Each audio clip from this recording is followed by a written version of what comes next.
Alright, welcome back. This is Dr. Sharawi and I'll be talking about the liver today. Now, the liver is considered to be one of the largest organs within the body. Now, keep in mind that the largest organ within the body is the skin because it will take lots of surface area within the body. Okay, so what are the accessory organs for the GI or the gastrointestinal tract or the GIT? Now we have three different accessory organs. The first one will be the liver. Then we have the gallbladder, which is the green organ that we see over here. Then the last but not least will be the pancreas. Okay, so I'll be speaking briefly about the scope of the liver itself. As we see, that's kind of hidden right here within the right hypochondrium, and it will consume portions of the epigastric area. In other words, if we have a disease or a hepatomegaly, which is enlargement of the liver, it will proceed downwards. In other words, it will kind of consume within the lower portion of the right hypochondrium, and actually that's where the physician will be palpating through here, and they will kind of detect it underneath the ribs. Eventually, how do they kind of assess it? They would go, okay, so it's 1 finger, 2 finger, 3 finger enlargement, and they will state the location for it. And definitely an ultrasound would help confirm the diagnosis, and definitely we'll do lots and lots of lab work to find out about the enzymes, which is similar to the AST, or which is the aspartate transaminase, and the ALT, which is the alanine transaminase, and definitely the different bile levels and the bilirubin as well. Now, okay, let's go ahead and go back within the scope of the liver. Now, again, this is the location of the liver. It's present just underneath the diaphragm muscle. Now, the diaphragm muscle, again, is the main muscle of respiration and is being supplied by the phrenic nerve, C3 to C5. Keep that in mind, because if there is an injury to that nerve, what would happen? Unfortunately, we will not be able to breathe, and we will have the respiratory collapse, unless if we're being placed on a ventilator, God forbid. Okay, so let's go ahead and take another look, or a different view about the liver right here without the diaphragm muscle. So this is the liver over here is being separated by the superior surface by a ligament. It's called the falciform ligament, and eventually subdivided into a right lobe and a left lobe.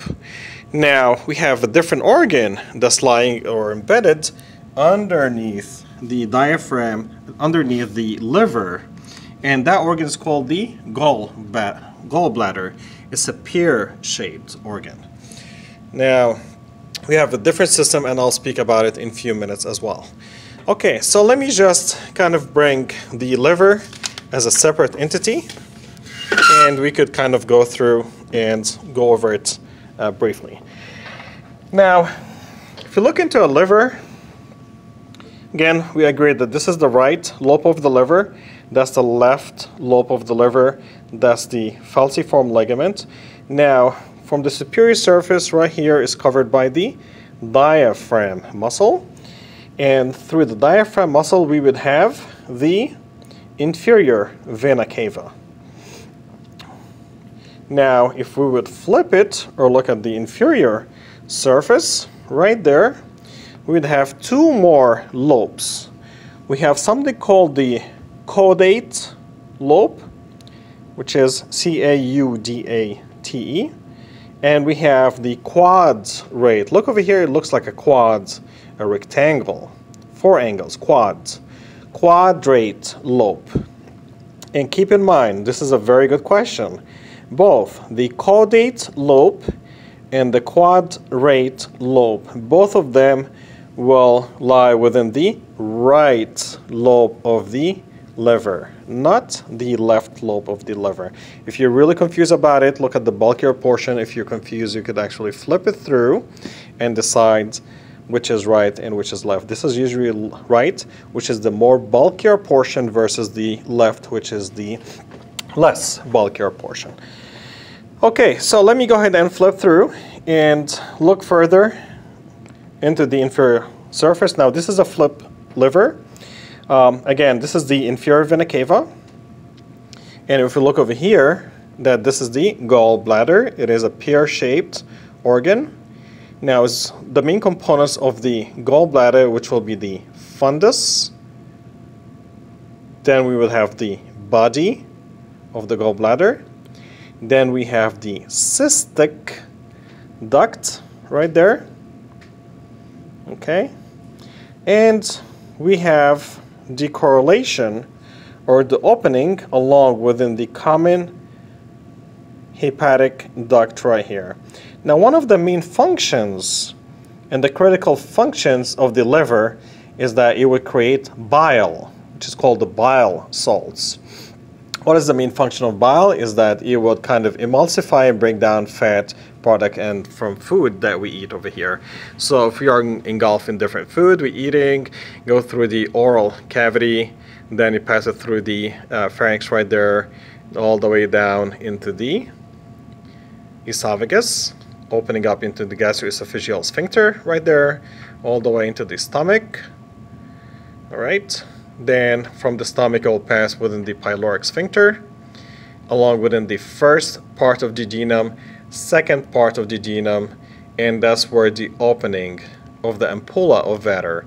Now if we would just back up a little bit here, let's go a little bit inferior, and again this is the fundus of the gallbladder, that's the body of the gallbladder, that's the neck.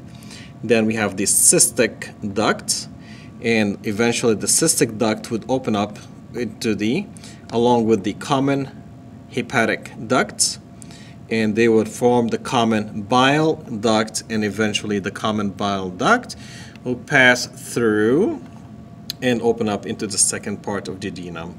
Now, how is this, or how the contractility or the contractile function of the gallbladder would take place? Initially, we would have something called the cholecystokinin, the CCK. Basically, this is something that's being released that would allow contractility of the gallbladder. Now, what is the main function of the gallbladder? It is to receive bile salt from being formed within the liver, right and left lobes of the liver, and eventually this bile salt will pass into the gallbladder to be stored and concentrated. So eventually it will be kind of a concentrated, it's a pure bile. And eventually once it's being concentrated and once it's being exposed to the cholecystokinin as a reflex mechanism from the food entering into the second part of the duodenum, which is basically lipids and fats, eventually what would happen is that that's where the bile salts would be released to emulsify and break down the lipids that we eat and help along definitely within the digestion. Okay, now let's back up a little bit here.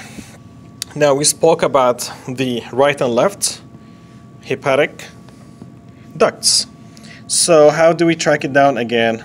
As our rule indicates, this is the bulkier lobe of the liver, and if we have something coming out of the right lobe of the liver, then this is the right hepatic duct. If it's coming off from the left hepatic region, then we will call the left hepatic duct, and eventually both the right and the left hepatic ducts coming along to form something called the common hepatic